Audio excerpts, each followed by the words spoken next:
எல்லாருக்கும் வணக்கம். இந்த வீடியோவில் சோபக்கிருது வருடம் மாசி மாதத்துக்கு உண்டான ராசி பலன் அப்படிங்கிறத நம்ம ரொம்ப துல்லியமாக பார்க்க போகிறோம். அதாவது இந்த மாசி மாதம் அப்படின்னாலே எல்லாருக்கும் ஞாபகம் வர்றது பார்த்திங்கன்னா மாசி மகம்தான். இந்த மாசி மகம் அப்படிங்கிறது ஒரு சிறப்புமிக்க ஒரு நன்னாள். ஏன்னா நமக்கு எந்த ஒரு நல்ல காரியம் நடந்தாலும் நம்மளோட குலதெய்வ அனுகிரகம் வேணும், அதோட நம்மளோட முன்னோர்களோட ஆசீர்வாதம் அப்படிங்கிறது நமக்கு வேணும். அப்போ நம்ம குடும்பத்தில் கடந்த காலகட்டத்தில் வாழ்ந்து மறைந்தவர்களுக்கு அந்த திதியை நாம் முறையாக கொடுக்கணும். சில பேர் கால ஓட்டத்தில் மறந்து போயிடுவாங்க இயந்திர வாழ்க்கையில். அப்படி இருக்கிறவங்களாம் இந்த மாசி மக நன்னாளில் அவங்களுக்கு தர்ப்பணங்களை முறையாக செய்யக்கூடிய வாய்ப்பு அப்படிங்கிறதையும் நமக்கு கொடுக்குது.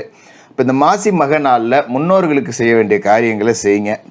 இந்த மாதத்துக்கு உண்டான கிரகங்கள் ராசி மாற்றங்கள் அப்படின்னு பார்த்தீங்கன்னா, சூரிய பகவான் தன்னோட பகை கிரகமான சனி பகவானோட வீட்டில் போய் கும்பராசியில் அவரோட சேர்ந்து உட்காந்துருக்காரு. செவ்வாய் மகர ராசியில் இருக்கார், புதன் கும்பராசியில் இருக்கார், மாசி 19 மீனத்துக்கு போகிறாரு, சுக்கிரன் மகரத்தில் இருக்கார், மாசி 25 கும்பராசிக்கு போகிறாரு. சனி பகவான் கும்பராசிலே ஆட்சியில் இருக்கார், குரு பகவான் மேசராசியில் செவ்வாயோட வீட்லேயும், ராகு குருவோட வீடான மீனத்துலேயும் உட்காந்துருக்காங்க, கேது புதனோட வீடான கன்னியில் உட்காந்துருக்காங்க. பெரிய அளவில் கிரக மாற்றங்கள் அப்படிங்கிறது இந்த மாதத்தில் இல்லை. அதாவது புதனும் சுக்கிரனும் மட்டும்தான் தன்னோட இருப்பிடத்துலேருந்து வேறு இடத்துக்கு போக போகிறாங்க. மற்றபடி பெரிய மாறுதல்கள் அப்படிங்கிறது இல்லை.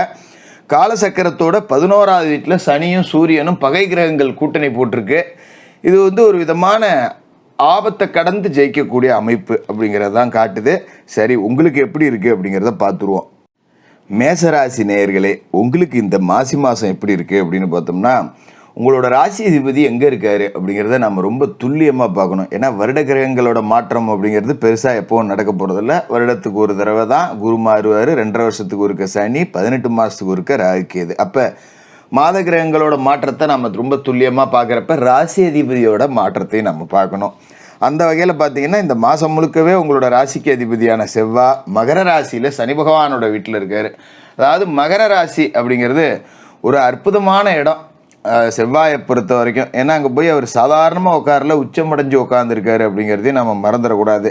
அப்போ மகர ராசி உங்களோட ராசிக்கு தொழில்ஸ்தானம் 10வது வீடு அப்படிங்கிறப்ப பூமிகாரகன் போய் தொழில்ஸ்தானத்தில் உட்காந்துருக்காருன்னா, ரொம்ப நாளாக சொந்த வீடு கட்டணும்னு நினச்சவங்க இப்போ சொந்த வீடு கட்டுறதுக்கு உண்டான முயற்சியில் இறங்கலாம். அதோட ஒரு மண் வாங்கி போடணும், மனம் வாங்கி போடணும், இல்லை பூர்வீக சொத்து ஒன்று இருக்குது பாகம் பிரிக்கணும், இல்லை சொத்து பேரில் ஒரு கேஸ் நடந்துக்கிட்டு இருக்கு அதை நடத்தி ஜெயிக்கணும், இல்லை ஏற்கனவே தோற்று போயிட்டேன் மேல்முறையீடு செய்யலாம். இத்தனைக்கும் அம்சமான அமைப்பு அப்படிங்கிறது இந்த நேரத்தில் வந்திருக்கு. அப்போ இந்த மாசி மாதம் அப்படிங்கிறது உங்களுக்கு வெற்றியை கொடுக்கக்கூடிய ஒரு மாதமாக இருக்க போகுது. பூமிக்காரகனான செவ்வாய் தொழில்ஸ்தானத்தில் உச்சமடைஞ்சு உட்காந்துருக்காரு அப்படிங்கும்போது, அதாவது மண்ணை நம்பி என்ன செஞ்சாலும் அது பொண்ணாகும். இப்போ விவசாயம் பண்ணலாம், கொடி கட்டி பறக்கும், என்ன பயிர் போட்டாலும் விளையும். இல்லை ரியல் எஸ்டேட் பிஸ்னஸ் பண்ணுறேன், இடத்த கொத்தி ஒரு விவசாயம் பண்ண போகிறேன், இல்லை போர்வெல் ஒன்று போட போகிறேன், கிணறு ஒன்று தோண்ட போகிறேன், அப்படி இல்லைன்னா இடத்த விற்கிறது வாங்குறது, ஒரு இடத்த விற்கிறேன் இன்னொரு இடத்த வாங்குறேன், இதுமாரி பிஸ்னஸாக பண்ணுறேன் அப்படிங்கிறவங்களுக்குலாம் பெரிய அளவில் வளர்ச்சி கிடைக்கக்கூடிய ஒரு அமைப்பு.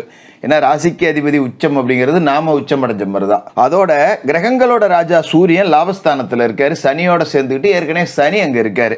இப்போ இந்த 2 பேரும் சேர்ந்து என்ன அம்சத்தை உங்களுக்கு கொடுக்குறாங்க அப்படின்னு பார்த்தீங்கன்னா, ரொம்ப அற்புதமான ஒரு அம்சத்தை கொடுக்குறாங்க. லாபஸ்தானத்தில் புத ஆதித்ய யோகம், புதனும் அங்கே தான் இருக்காரு, சனியும் அங்கே தான் இருக்காரு, சூரியனும் அங்கே தான் இருக்காரு. அப்படிங்கும்போது உங்களோட எந்த ஒரு செயலுக்குமே அரசு வழியில் உதவி கிடைக்கணும்னு நினச்சிங்கன்னா உடனே கிடைக்கும். இப்போ போய் பேங்க்கில் ஒரு லோனு கேட்குறீங்க, டக்குன்னு கிடைக்கும். யாராவது ஒருத்தர் முன்னாடி நின்று நமக்கு வாங்கி கொடுத்துட்டு போவாங்க. இல்லை அரசாங்க வழியில் ஒரு மானியம் ஏதாவது எதிர்பார்த்துட்றீங்களா, ஒரு போர்வெல் போடுறேன், ஒரு பம்பு செட்டு கட்டுறேன், ஒரு சொட்டு நீர் பாசனம் போடுறேன், இல்லைன்னா சின்னதாக ஒரு தொழில் தொடங்கலான்னு இருக்கேன், ஒரு லோனு கேட்கலான்னு இருக்கேன், இப்படி எது நினச்சாலும் கிடைக்கும். அப்படி ஒரு யோக அமைப்பு அப்படிங்கிறது இருக்குது. அதோட இந்த காலகட்டத்தில் சூரியனும் உங்களுக்கு சரியாக இருக்காருங்கும்போது அரசாங்க வேலைக்கு முயற்சி செய்யக்கூடிய மேசராசிக்காரர்கள் முயற்சி செய்யலாம். உங்களுக்கு ஒரே ஒரு குறை என்ன அப்படின்னு பார்த்தீங்கன்னா, பெரிய குறையாகவே இருக்காது. விரயஸ்தானத்தில் ராகு இருக்கார். இங்கிட்ட ஒரு பக்கம் காசு வந்தாலும் இங்கிட்ட ஒரு பக்கம் ராகு செலவு பண்ண வச்சுருவார். அதோட கொடுமையோட உச்சம் என்னென்னா, ராகு ஒரு திருடன். இப்போ அவர் போய் 12வது இடத்துல உட்காந்துருக்காரு, விரயத்தில் உட்காந்துருக்காருங்கும் போது நம்ம கையில் இருக்க காசு ஏதாவது திடீர்னு தொலைஞ்சு போகும். ஒரு 5000 10,000 வச்சுருப்பீங்க, எங்கே வச்சேன்னே தெரியாது, காணாமல் போயிடும்.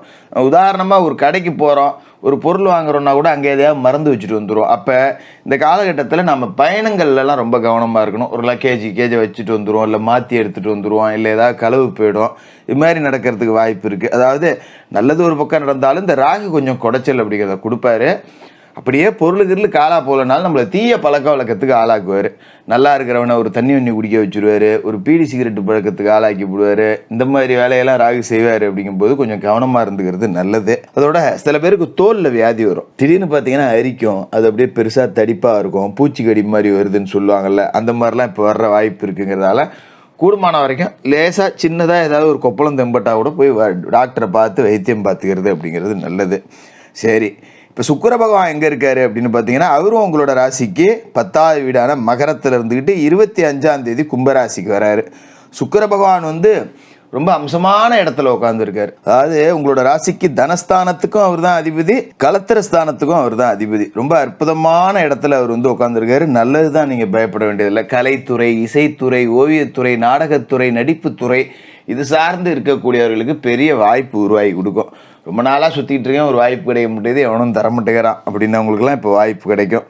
அதுமாரி குரு பகவான் மேச ராசியில் இருக்கார். அவர் என்னத்தை செய்வார்? மேசத்திலே உட்காந்துருக்காரு, அவரால் எதுவும் செய்ய முடியாது.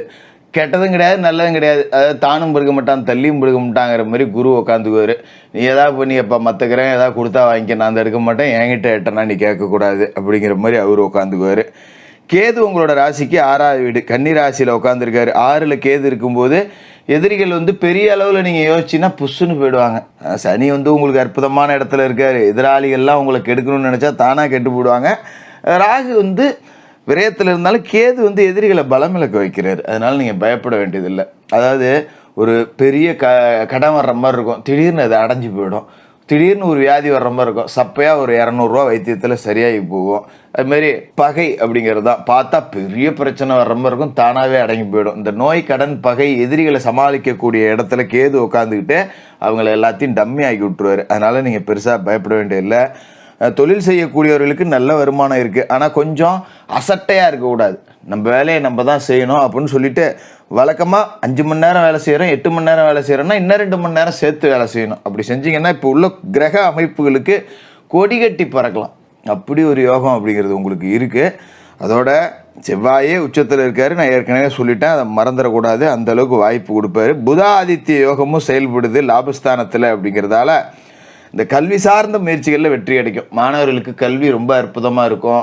படிக்கும்போதே சில பேருக்கு கேம்பஸ் இன்டர்வியூவில் வேலை கிடைக்கக்கூடிய அமைப்பு, சில பேருக்கு பெரிய பெரிய நிறுவனங்கள்லேருந்து அழைப்பு, வெளிநாட்டிலேருந்து அழைப்பு, ஒரு பெரிய கல்வி படிக்கிறது, இந்த அமைப்புலாம் இருக்குது.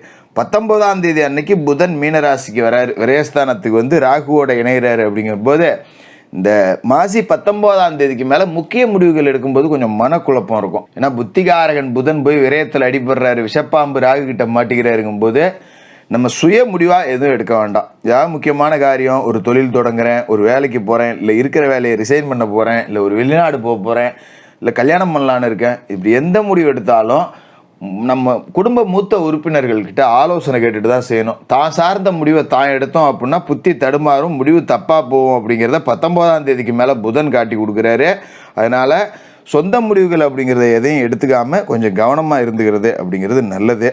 மற்றபடி பெரிய அளவில் பாதிப்பு அப்படிங்கிறது இல்லை, நல்ல மாதமாக தான் இருக்குது. தினமும் குளிச்சு முழிவிட்டு முருகப்பெருமானை வணங்கிட்டு உங்களோட வேலைகளை தொடங்குங்க. ரொம்ப அற்புதமான அமைப்பாக இருக்கும். அதேமாரி செவ்வாய்க்கிழமை ராகுகால நேரத்தில் துர்க்கை அம்மனுக்கு தீபம் ஏற்றுங்க. மாற்றுத்திறனாளிகளுக்கு உங்களால் முடிஞ்ச உதவிகளை செய்யுங்க. ஏன்னா சனி லாபத்தில் இருக்கார். மாற்றுத்திறனாளிகளுக்கு போய் 10 ரூபா நல்லது செஞ்சிட்டிங்கன்னா சனி உங்களை அப்படியே ராஜாவாக மாற்றி காட்டுவார். அப்படி ஒரு அமைப்பு உங்களுக்கு இருக்குது. ரொம்ப அற்புதமான ஒரு மாதம். இதை பயன்படுத்திக்கிட்டு வாழ்க்கையில் செட்டில் ஆகிடுங்க. மேசராசிக்காரர்களுக்கு வாழ்த்துக்கள்.